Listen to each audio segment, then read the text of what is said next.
Every so often there are certain events and certain people which pull in all strands of the various elements I've talked about so far over these hours. And the assassination, because that's what it was, of Diana, Princess of Wales, had all these elements of bloodlines, of royalty, of secret societies, and of the symbolism of the secret societies in the actual assassination itself. In The Biggest Secret, I've gone into this in tremendous detail in one chapter in particular, and there is a video documentary planned of this Diana assassination and the background to it. Maybe it will even have been done and be available by the time you see this. So I'm not going to go into the Diana thing in great detail here because it's done elsewhere, but I just want to go through a few things. From close confidants of Diana, it's very clear that she realized after a while that she had been pulled in for a specific purpose. She used to call herself the Windsor broodmare. The Spencer family is an ancient bloodline which is interbred with many of the aristocratic families of Britain, of Europe, and of America. Spencers are distant cousins, for instance, of the Rockefellers.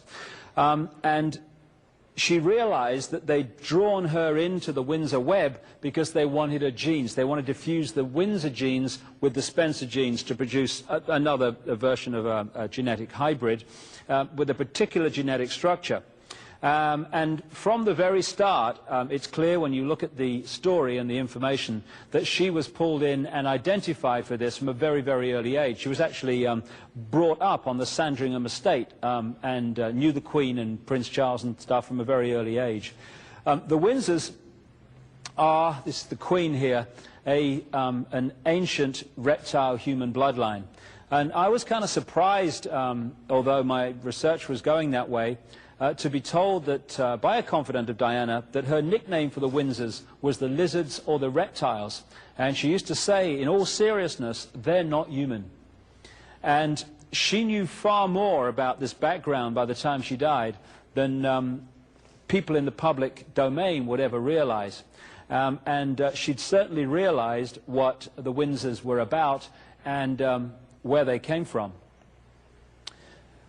Now, this is a guy who has been going around saying that Diana and his son Dodi were assassinated. I haven't got time to go into why someone might feel it acceptable for their son to die in a road crash, but if you read The Biggest Secret, you can see some of the background to this. If we start judging whether something is possible by what we would do, we're going to lose the plot, because not everyone thinks like everyone else.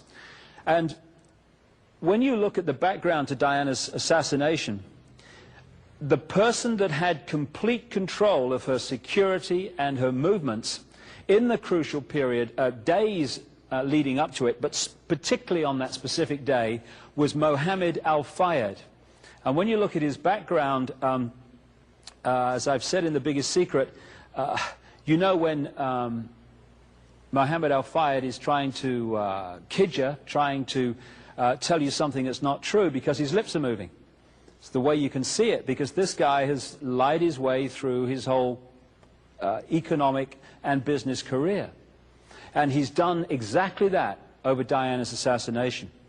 There was a guy that I've mentioned a number of times in my books called Tony Blair. Tony Blair was brought through by this brotherhood to become Prime Minister of Britain. And I have a contact who, for a long time, performed satanic ceremonies in which ritual human sacrifice took place of children and of adults. And one of the key places, which I've talked about in my books, is a place known as the Castle of Darkness in Belgium.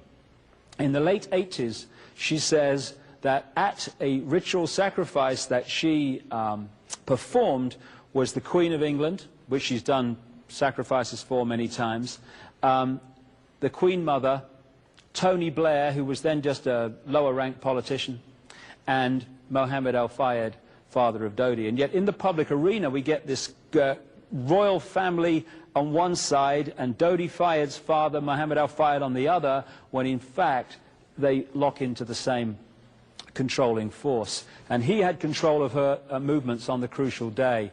There's the Isis symbol of ancient Egypt very close to that headgear that he posed with for a British newspaper. Now again, if you're going to kind of follow the symbolism and the background to Diana's assassination, you have to go back into the ancient world. You can pick one of these one of the pure key reptile human bloodlines up in Troy, ancient Troy, which is what we now call Turkey. You can follow this bloodline through the Caucasus Mountains and into Europe and into what we call France. In fact, France is named after these people. They call themselves the Sicambrian Franks. And they had a royal offshoot, and eventually became known by this royal offshoot, called the Merovingians. The Merovingians set up the city we call Paris. You're looking at a part of the modern Paris, which is was the place that they established the original Paris. And they named the city after one of the people involved in the Trojan Wars, a guy called Prince Paris. And there's Notre Dame, Our Lady, Diana, Semiramis, Isis Cathedral. And this was where Paris kind of came out of with the Merovingians many, many centuries ago. Now, these Merovingians, Franks, Sicambrian Franks, worshipped the goddess Diana, who was one of the great goddesses of the ancient world. And they built underground chambers just outside the original Paris to do their sacrifices and ceremonies to the goddess Diana. Of course, as Paris has got bigger and bigger, the area of that sacrifice area for the goddess Diana is now modern Paris. And it's still an underground chamber. That point is called the Pont d'Alma Tunnel, where Diana died in 1997. And Diana is actually blood related to the Merovingian line. This is the Ritz Hotel, owned by Mohammed Al-Fayed, and all around the square, it's called the Vendome, you see at first floor level depictions in gold of that symbol I talked about a long time ago, the circle, the cross, and the sun on the center. And it comes from one of the French kings, one of the Louis, who was known as the Sun King, who built the Palace of Versailles. And in the back of the Palace of Versailles, in the grounds, is a depiction of the goddess Diana, which this aristocratic bloodline network very much focus on as one of their deities. Someone said, this is the Kennedy assassination here, something very true. When you're trying to understand who was behind an assassination, look at who had the power to remove the security at the crucial time. Because he said assassinations don't just happen, they are allowed to happen. And when you look at the footage taken on a camera, a video camera, by a member of the public when Rabin, the Israeli Prime Minister, was assassinated, it's extraordinary. You have the line of soldiers lined up to protect Rabin as he came to his car, and in among them is the guy who killed him. As Rabin appears on this video, extraordinary sight, the soldiers just walk backwards, leaving the assassin on his own. Rabin walks past him, thank you very much, good night. And it's the same with the Kennedy assassination and so many others. This is the point where Kennedy was hit. This is Kennedy's car at the front. There's nobody on it. And yet you look at the car behind, which doesn't carry the President of the United States. There's 4 security guards and 2 outriders. If they'd have been there, of course, Kennedy could not have been killed by a bullet from outside because he was so well protected. But the whole thing was removed, the security, to allow it to happen. And it was the same in Paris on that night. This is the back entrance to the Ritz Hotel where the car left because it was decided by Mohammed Al-Fayed on the phone to his son Dodi from England that although she'd had a certain level of security all day, a Mercedes and a backup car, a Range Rover, that was suddenly at the crucial time going to be removed, and another Mercedes was brought in with no backup car and no security, apart from the Trevor Rees-Jones, the bodyguard in the front seat. So suddenly, classic assassination, security is removed to allow it to happen. In the car that was driven away was this guy, Henri Paul, who's been the fall guy for it, or blamed on him.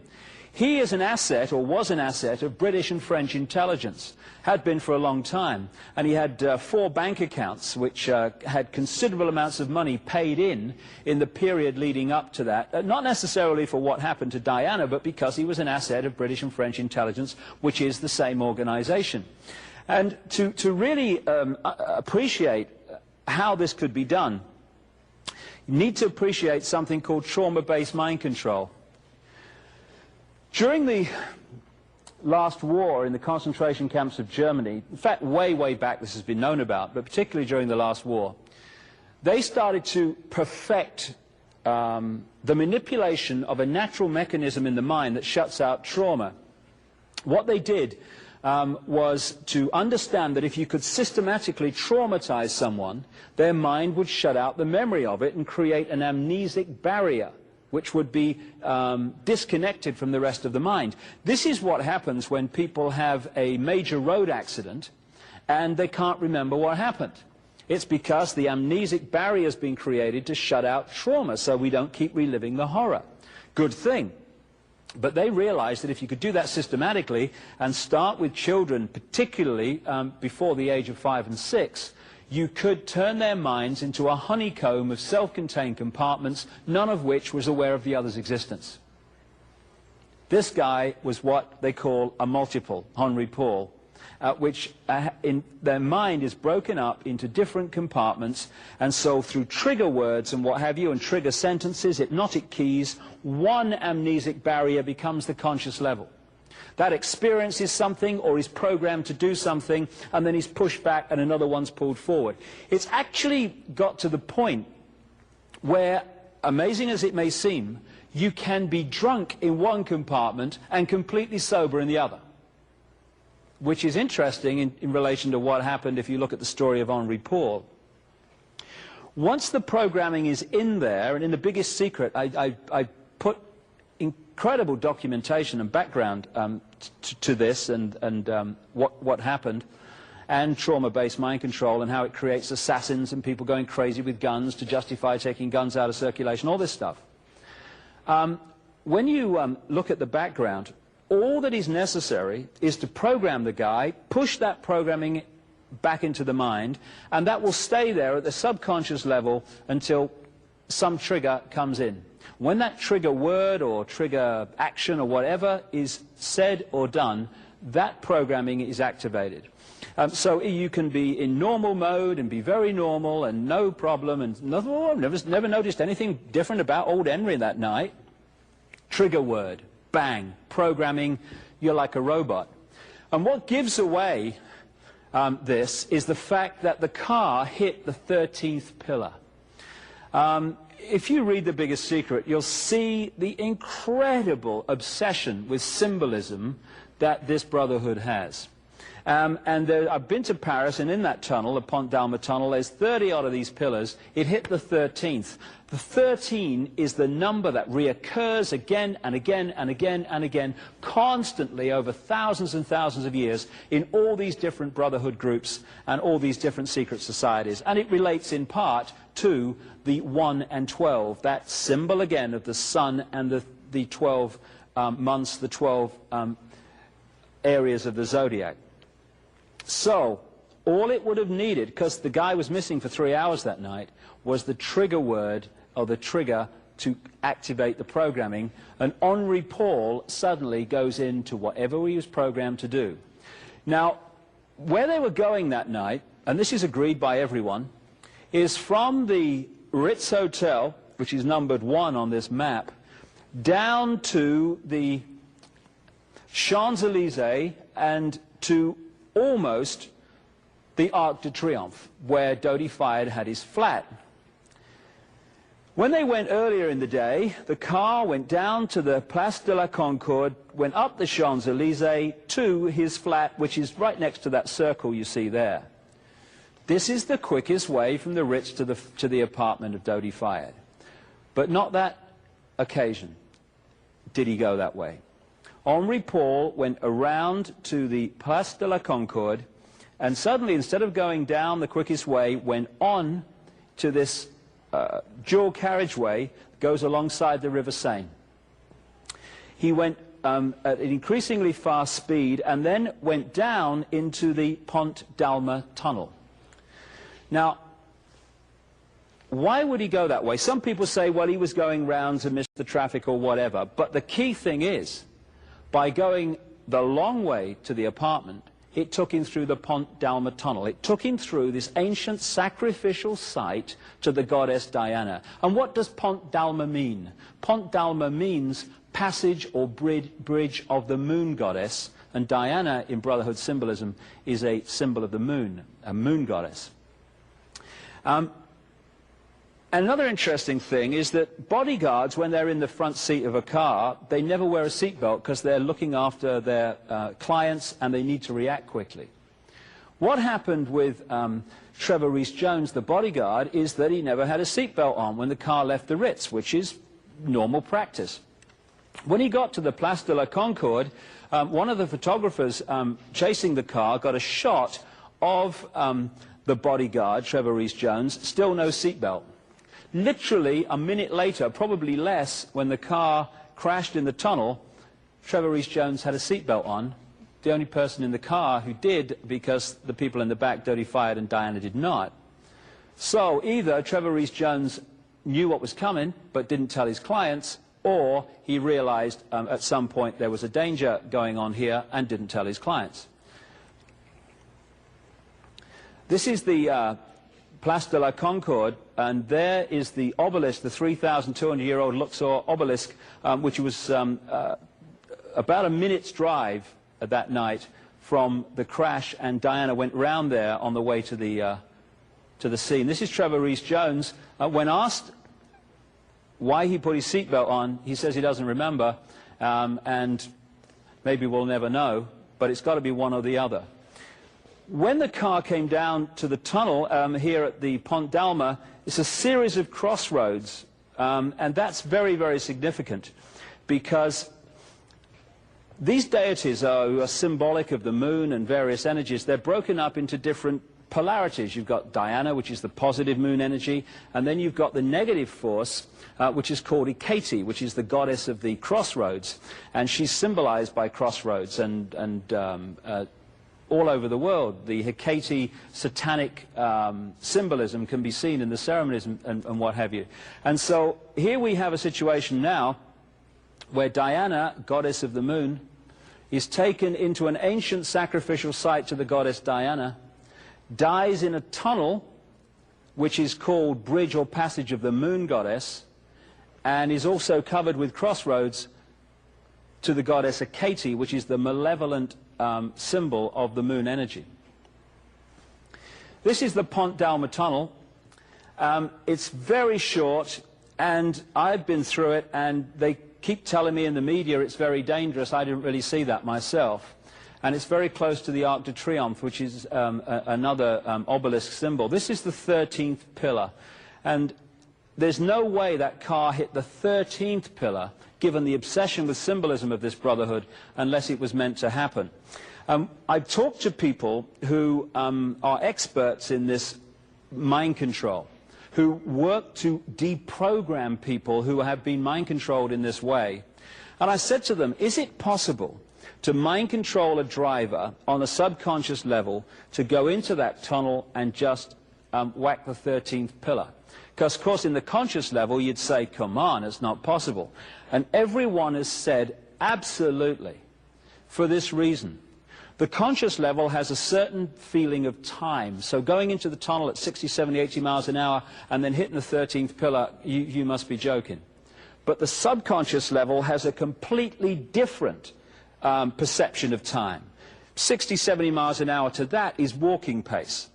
Therefore, the programming goes in at the subconscious level, making that hit the 13th pillar at speed. Piece of cake, according to these experts I've spoken to.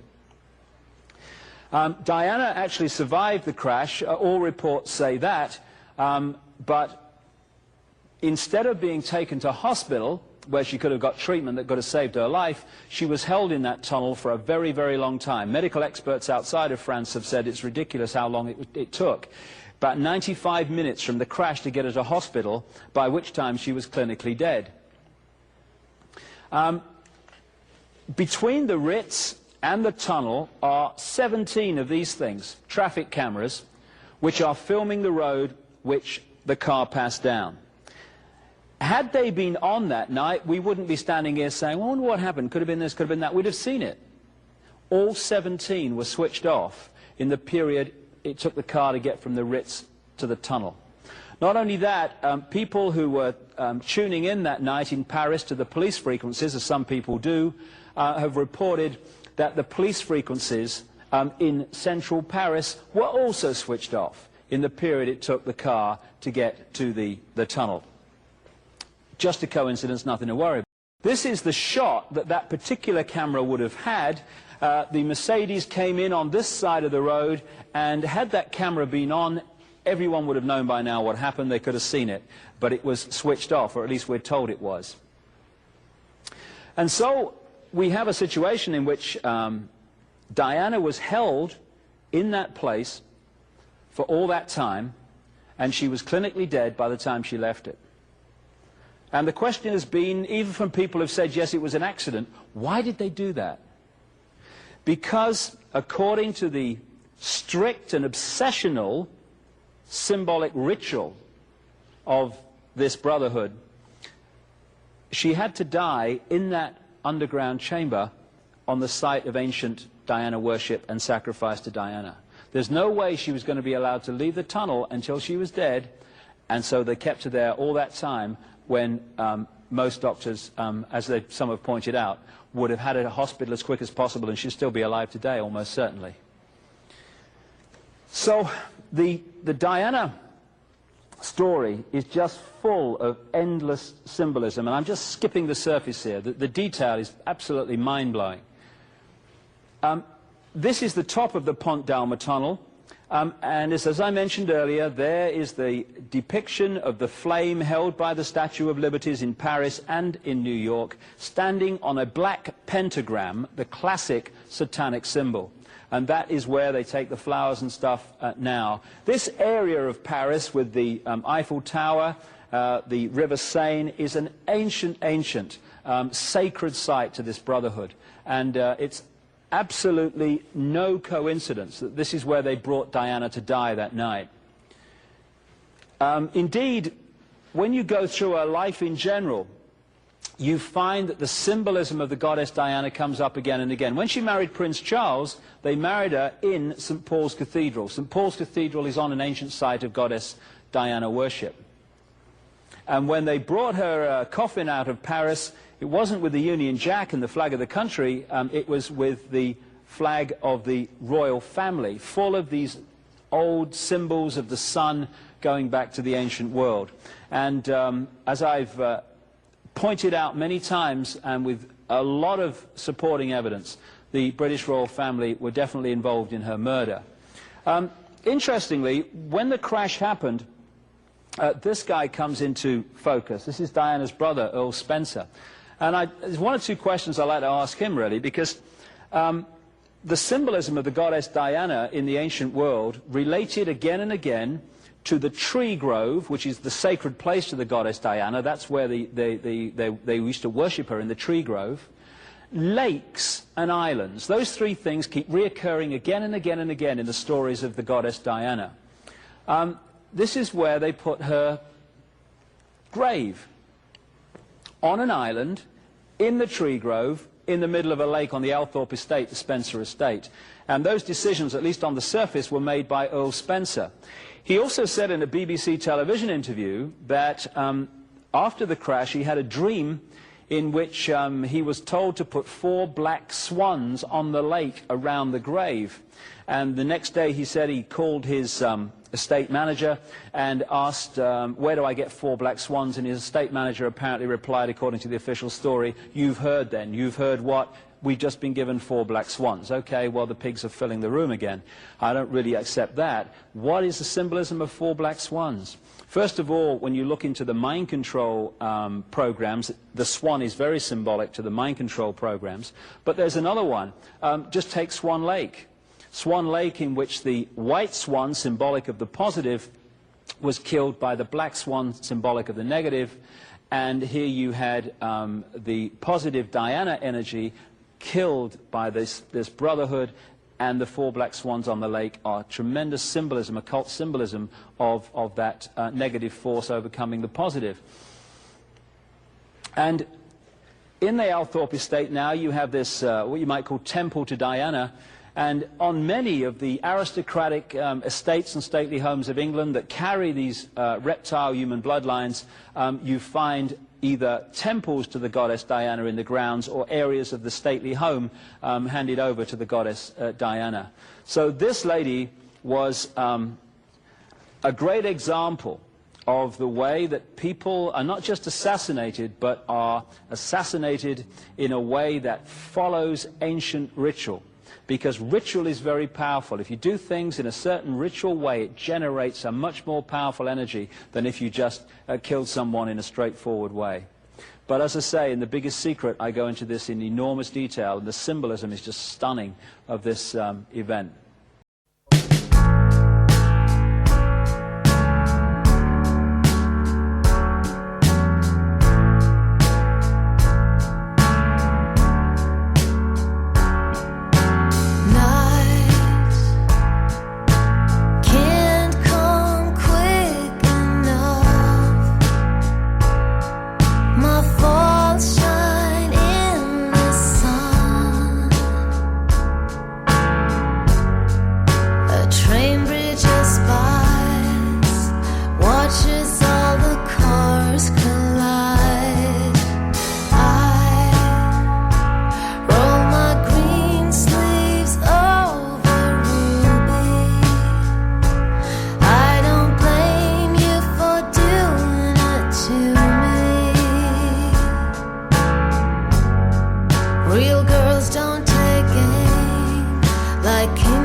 Persson.